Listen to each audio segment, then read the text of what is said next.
నమస్కారం city news కి స్వాగతం. బాపట్ల జిల్లా చీరాల తహసీల్దార్ కార్యాలయం వద్ద చీరాల జర్నలిస్టుల ఆధ్వర్యంలో పల్నాడు జిల్లాలో సాక్షి ఎడిటర్ ధనంజయ రెడ్డి 6 విలేకరులపై పెట్టిన అక్రమ కేసులను ఎత్తివేయాలని కోరుతూ తహసీల్దార్ గోపీకృష్ణకు వినతి పత్రాన్ని సమర్పించారు. కడియం మురళి, వాసు, గురునాథం, ఎస్వి కృష్ణారెడ్డి, రమేష్, కట్టడి వాసు, కె చిన్నబాబు తదితరులు ఈ కార్యక్రమంలో పాల్గొన్నారు.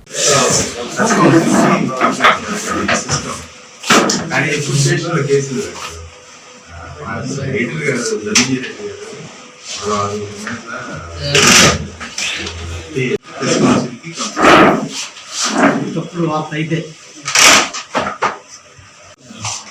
అది మేము తీసుకోకపోతే దగ్గర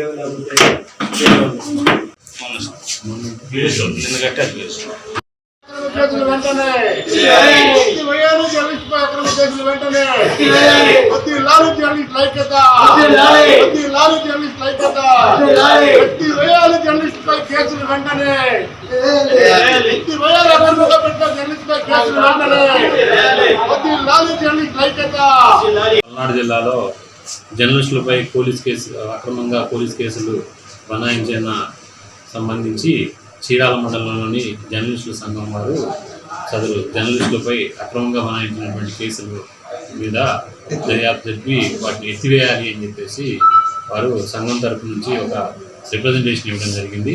దీనికి సంబంధించి ఈ విషయాన్ని ఉన్నతాధికారుల దృష్టిలో పెట్టామని చెప్పేసి తెలియవచ్చు. జర్నలిస్టులపై దాడులు నిర్వహిస్తూ ఈరోజు శనివారం ఎంఆర్ఓ గారికి వినతి పత్రం అందజేశాము. రాష్ట్ర వ్యాప్తంగా జర్నలిస్టులపై నిరంతరం అనేక మంది దాడులు చేస్తూ భయభ్రాంతులకు గురి చేస్తూ అక్షరాలను సత్యాలుగా రాస్తూ అనేక సమస్యలను పరిష్కరిస్తూ ఉన్న జర్నలిస్టులపై ఏ విధమైన దాడులకు పాల్పడుతూ పోలీసులు కూడా అక్రమ కేసులు నమోదు చేస్తున్నారు. ఆ కేసులు నిర్వహిస్తూ ఈరోజు ఎంఆర్ ఆఫీస్ దగ్గర నిరసన కార్యక్రమం ఏర్పాటు చేశాము. ఆ 2 రోజుల క్రితం పల్నాడు జిల్లాలో సాక్షి ఎడిటర్ గారు అలానే 6 జర్నలిస్టులపై పోలీసులు అక్రమ కేసులు బనాయించి వారిపై కేసులు నమోదు చేయడాన్ని తీవ్రంగా జర్నలిస్టుల ఆధ్వర్యంలో ఖండిస్తున్నాము. ఇటువంటి దాడులను, ఇటువంటి అక్రమ కేసులను భవిష్యత్తులో ఎక్కడా కూడా నమోదు చేయకుండా అధికారులు, ప్రభుత్వాలు కథనాలకు సంబంధించి సాక్షి ఎడిటర్ ధనంజయ పాటు మరో 6 జర్నలిస్టులు జరుగుతుంది. ఇదైతే అత్యంత బాధాకరమైన విషయం. ఎందుకంటే గతంలో కూడా ఇదే ప్రతిపక్షంలో ఉన్న టీడీపీకి సంబంధించి అధికార పార్టీ పనిచేసిన కొన్ని పేపర్ల మీద ఇలాగే కేసులు పెడితే మేము ఇలాగే ఇట్లాగే మేము చేసాం. కానీ ఈరోజు దానికి భిన్నంగా చేస్తామని మేము వచ్చి ఈరోజు ఇదే మళ్ళా మీడియా మీద మీకు ఏదైనా ఉంటే యాజమాన్యం మీద చూసుకోవాలి తప్పితే పత్రికా ఎడిటర్స్, పత్రికా విలేకరులు వాళ్ళ మీద కేసులు పెట్టి ఈ విధంగా వేధించడం సరైన పద్ధతి కాదు. గతంలో మీరు చూసుకున్నట్టయితే ఇక్కడ చీరాల ప్రాంతంలో ఒక కథనానికి సంబంధించి ఇలాగే రాస్తే ఒక 5 ఏళ్ళు దానికి సంబంధించిన పేపర్ ఏదైతే ఎండీ ఉన్నారో ఇక్కడికి రోజు వచ్చి అదే సంబంధించిన కేసులకు సంబంధించి వాయిదాలు తిరిగేవాళ్ళు. అంటే ఏంటి, కేసులు పెట్టి లీగల్గా ప్రొసీడ్ అయ్యారు తప్పితే ఈ లీగలైజ్డ్గా న్యాయ స్థానాలతో ఎవరు కేసులు పెట్టాలి. ఇప్పుడు దీనికి సంబంధించి మాత్రం దానికి భిన్నంగా కేసులు బనాయించి వేధింపులు గురి చేస్తే ఎవరైతే ఉన్నారో ఈ జర్నలిస్టులు కానీ వారు భయపడతారు అనే అనుకుంటే అది ఈ ప్రజాస్వామ్య దేశంలో అయ్యే పని అయితే కాదు. విద్యార్థులు ప్రణాళికబద్దంగా విద్యను అభ్యసిస్తే ఉన్నత స్థాయికి ఎదుగుతామన్న విషయం ప్రతి ఒక్కరూ గమనించాలని జేఎన్జీయూ కాకినాడ వైస్ ఛాన్సలర్ చేకూరి శివరామకృష్ణ ప్రసాద్ పేర్కొన్నారు. బాపట్ల జిల్లా వేమూరు నియోజకవర్గ మండలం కేంద్రం అమృతలూరు నివాసి చేకూరి శివరామకృష్ణ ప్రసాద్ ఎన్ఐటి వరంగల్లో ప్రొఫెసర్ గా పనిచేస్తూ కాకినాడలోని ప్రతిష్టాత్మక జవహర్లాల్ నెహ్రూ టెక్నాలజికల్ విశ్వవిద్యాలయానికి వైస్ ఛాన్సలర్ పదవికి నియమితులైన సందర్భంగా 1978-79 10వ తరగతి బ్యాచ్ పౌర సన్మాన కార్యక్రమం శనివారం నిర్వహించారు. తొలుత కళ్యాణి కూచిపూడి నాట్ అకాడమీ తెనాలి వారిచే చాలా బాల త్రిపుర సుందరి పర్యవేక్షణలో కూచిపూడి నాట్యం ప్రదర్శించారు.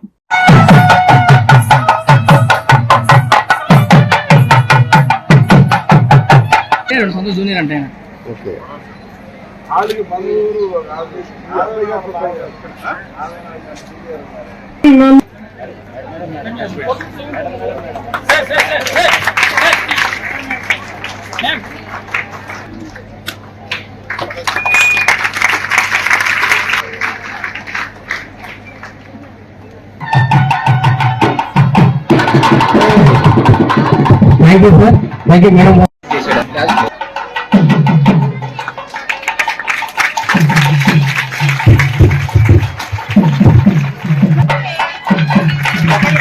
చెప్పండి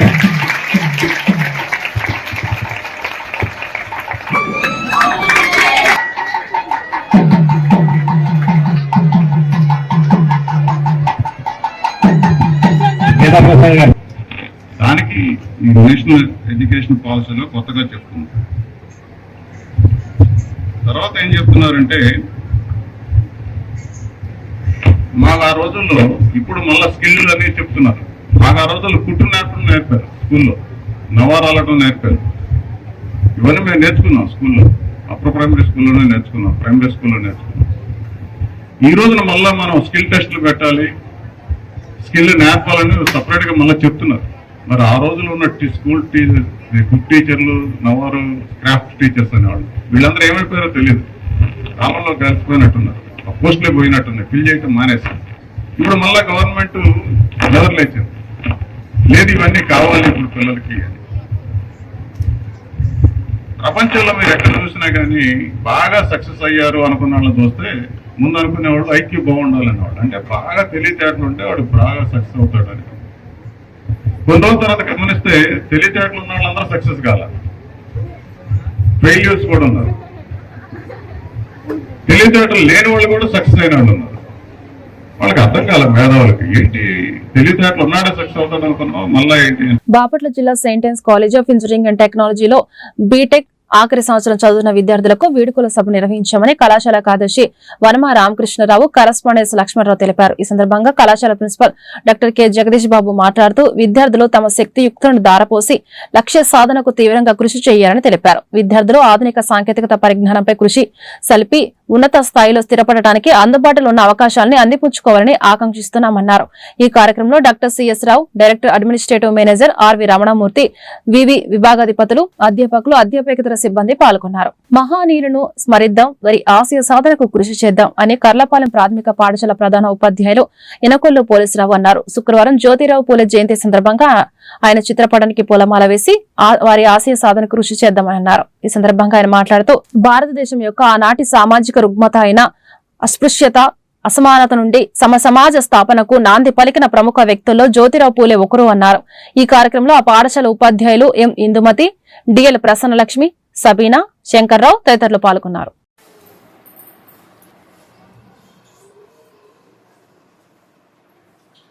ఈరోజు జ్యోతిరావు పూలే జయంతి సందర్భంగా స్థానిక పాఠశాలలో ఆయన చిత్రపటానికి పూలమాల వేసి మరి మహనీయులైన స్మరిద్దాం, వారి యొక్క ఆశయ సాధనకు కృషి చేద్దాం. భారతదేశం యొక్క సామాజిక కార్యకర్తల్లో లేక సామాజిక ఉద్యమానికి నాంది పలికిన ప్రముఖుల్లో జ్యోతిరావు పూలే ఒకరు. సమాజంలో ఆనాటి సమాజంలో ఉన్న రుగ్మతలు, అంటరానితనాన్ని, అస్పృశ్యతను నివారించుటకు, సమసమాజ స్థాపనకు ఆయన కృషి ఎనలేనిది. జ్యోతిరావు పూలే ఆయన ఆశయ సాధనమైన బాలికా విద్యను స్థాపించడంలోనూ, బాలికా విద్యను ప్రోత్సహించడంలోనూ, బాలికా పాఠశాల ప్రోత్సహించడంలోనూ ఆయన పాత్ర ప్రముఖమైనది. ఆయన చేసిన కృషి ఫలితంగా అలాంటి మహనీయులను మనం స్మరించాలి, వారి యొక్క ఆశయ సాధనకు కృషి చేయాలి. ఎందుకంటే ఒకప్పుడు భారతదేశంలో అస్పృశ్యత, అసమానత, చాలా లింగ భేదాలు, రకరకాల సామాజిక రుగ్మతలు వెలువడి చేస్తున్న సమయంలో పూలే వంటి మహానుభావులు సమసమాజ స్థాపనకి కృషి చేశారు. కాబట్టి అలాంటి వ్యక్తులకి, బాల్యం నుండి విద్యార్థులకి తెలియపరచడము, నేటి సామాజిక న్యాయము లేక సమాజ కర్తవ్యము, బాలికలు చక్కగా ఈరోజు చదువుకుంటున్నారంటే అలాంటి మహాభావుల యొక్క కృషి ఫలితమే. కాబట్టి అలాంటి మహనీయులను స్మరిస్తూ వారి యొక్క ఆశయ సాధనకు కృషి చేయాలని ఈ సందర్భంగా విద్యార్థులు మన భారతదేశం యొక్క సాంస్కృతిక వ్యవహారాలు, పద్ధతులు, సమసమాజ స్థాపన, వారి యొక్క నాగరికత, మానవ యొక్క శ్రేయస్సు కొరకు కృషి చేసిన వారిని స్మరించాలని, మనందరం కూడా అలాంటి మహానుభావులు కృషి ఫలితంగానే ఈరోజు భారతదేశము చాలా వరకు చక్కని సమాజంగా రూపొందించడానికి మరి ఈరోజు ప్రభుత్వాలు కృషి చేసినాయి. పల్నాడు జిల్లా నరసరావుపేట కేంద్రంలో జర్నలిస్టుల సంఘాల ఆధ్వర్యంలో ధర్నా కార్యక్రమం శనివారం నిర్వహించారు. మాచర్ల పట్టణంలో ఓ హత్య కేసుకు సంబంధించి సాక్షి దినపత్రికలో ప్రచురించిన కథనానికి 6 సాక్షి విలేకరులపై నాన్ బెయిలబుల్ కేసు నమోదు చేయడం పట్ల జర్నలిస్టుల సంఘాలు నిరసన వ్యక్తం చేశాయి. ఈ సందర్భంగా జర్నలిస్టు సంఘాల నాయకులు టీవీ9 ప్రసాద్, సాక్షి రమణారెడ్డి, రాజ్ న్యూస్ పగడాల రమేష్, వార్తా జగన్మోహన్ రెడ్డి తదితరులు మాట్లాడుతూ ప్రభుత్వాలు మారినప్పుడల్లా ఇలాంటి సంఘటనలు చోటు చేసుకుంటున్నాయని, జర్నలిజం అనే వృత్తి కొనసాగించాలి అంటే ఇలాంటి సంఘటనలు పునరావృతం కాకుండా చూడాలని కోరారు. ఈ కార్యక్రమంలో పట్టణంలోని పత్రికా విలేకరులు, ఎలక్ట్రానిక్ మీడియా జర్నలిస్టులు తదితరులు పాల్గొన్నారు.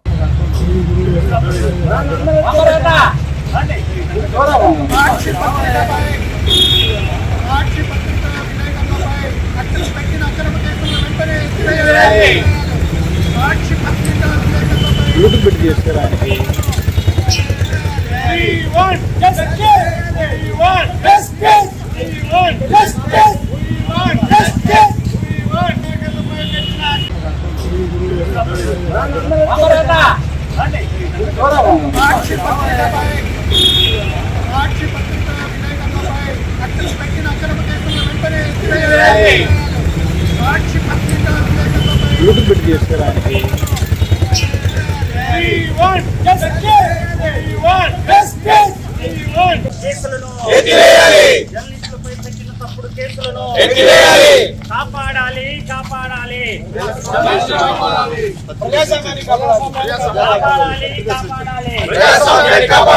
కాపాడాలి కాపాడాలి కాపాడాలి. అడిషనల్ బిహేవియర్ పెట్టిన అక్రమ కేసులను జర్నలిస్టులు పెట్టిన అక్రమ కేసులను కాపాడాలి. పత్రిక స్వేచ్ఛను కాపాడాలి. పత్రిక స్వేచ్ఛను కాపాడాలి. పత్రిక స్వేచ్ఛను జర్నలిస్టులపై పెట్టిన అక్రమ కేసులను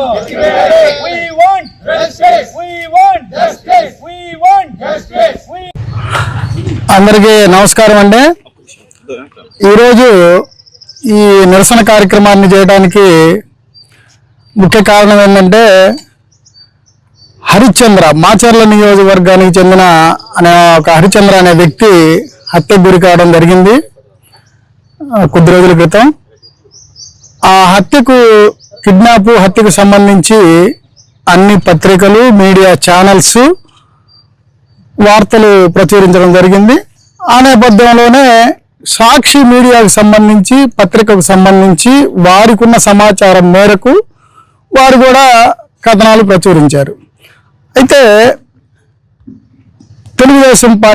అధికార తెలుగుదేశం పార్టీకి చెందిన నాయకులు దీనిపైన, ఈ కథనాలపైన పోలీసు వారికి ఫిర్యాదు చేయటం, వాళ్ళు వేగంగా ఈ సాక్షికి సంబంధించినటువంటి స్థానిక రిపోర్టర్ పైన, అదేవిధంగా పల్నాడు జిల్లా స్టాఫ్ రిపోర్టర్ పైన,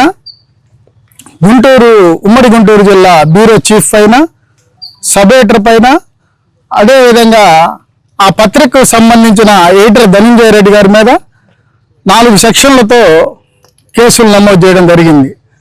ఆ సెక్షన్లో ఒకటి నాన్ బెయిలబుల్ సెక్షన్ కూడా ఒకటి చేర్చడం జరిగింది.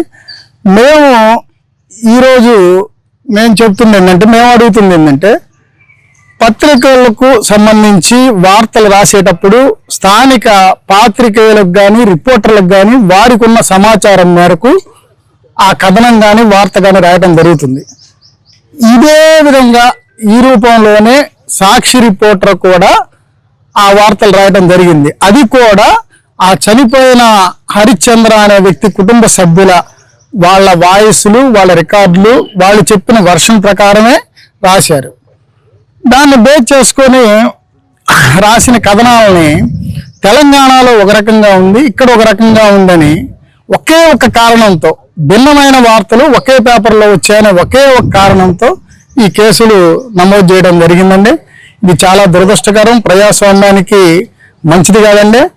నేను చెప్పేది ఏంటంటే, పోలీసులు చేయాల్సిన పని ఏంటంటే, హత్య ఎందుకు జరిగింది, కుటుంబ సభ్యులకు ఏ విధంగా న్యాయం చేయగలుగుతాం, ఆ కోణంలో వాళ్ళు విచారణ చేయాల్సినటువంటి పల్నాడు జిల్లా తెలుగుదేశం పార్టీ అధ్యక్షులు కొమ్మాలపాటి శ్రీధర్ మాట్లాడుతూ టీటీడీ మాజీ చైర్మన్ భూమన కరుణాకర్ రెడ్డి తిరుమల తిరుపతి దేవస్థానానికి సంబంధించినటువంటి గోవుల సహజ మరణాలపై తప్పుడు ప్రచారం చేస్తూ ప్రపంచ వ్యాప్తంగా ఉన్న కోట్లాది మంది ప్రజల మనోభావాలను దెబ్బతీసే విధంగా మత విద్వేషాలను రెచ్చగొట్టే ప్రయత్నం చేస్తున్నాడని అన్నారు.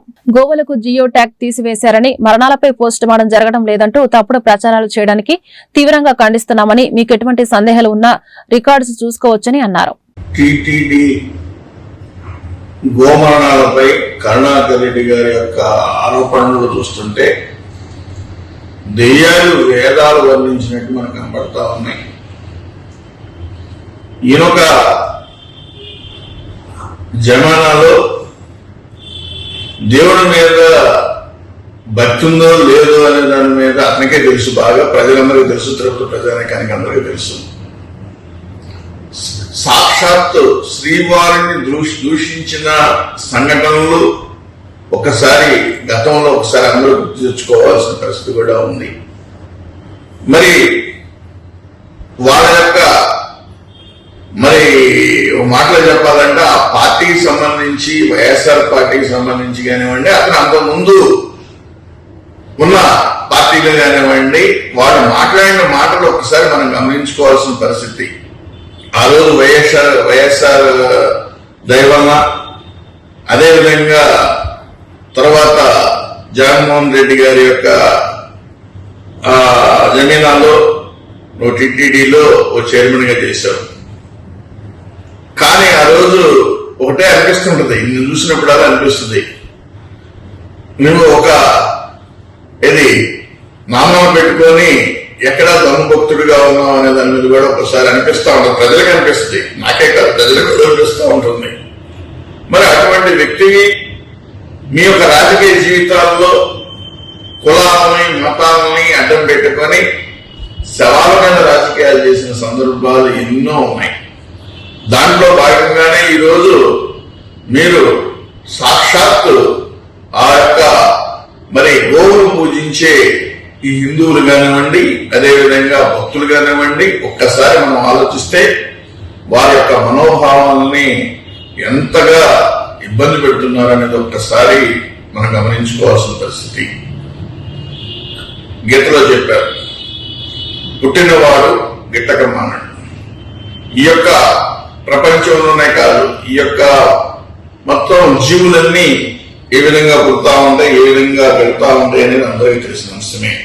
గోమాత మరణాల మీద కూడా మీరు మాట్లాడుతున్నారు అంటే ఒకసారి మనం గమనించుకోవాలి. ఈరోజు ప్రభుత్వం చాలా చిత్తశుద్ధితోటి ముందుకెళ్తా ఉంటుంది. అదేవిధంగా ఈరోజు తిరుమల తిరుపతి దేవస్థానం బోర్డు ఒక పవిత్రతను కాపాడటం కోసం ముందుకెళ్తా ఉంది. దాంట్లో భాగంగానే గోవులను కూడా జియో ట్యాగ్ సిస్టమ్ లో ముందుకు తీసుకెళ్తా ఉన్నాయి. ఎక్కడ వృద్ధాప్యం వచ్చిన వాటి మీద కానివ్వండి, అనారోగ్యంగా ఉన్న వాటి మీద కానివ్వండి, ఎప్పటికప్పుడు పర్యవేక్షణ జరుగుతా ఉంది. ఈ వార్తలు ఇంతటితో సమాప్తం. నమస్కారం.